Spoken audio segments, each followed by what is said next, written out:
Hey guys, welcome back with me again in this channel. On today's tutorial, I'm going to show you how you can see yourself as an idol using this AI K-pop look effect in TikTok.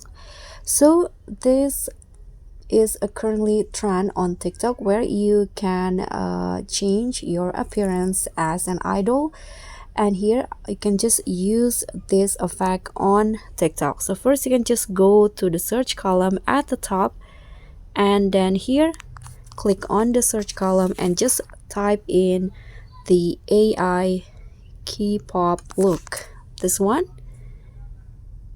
Okay, so this one right here, AI K-pop look, you can just click on this to start using the effect.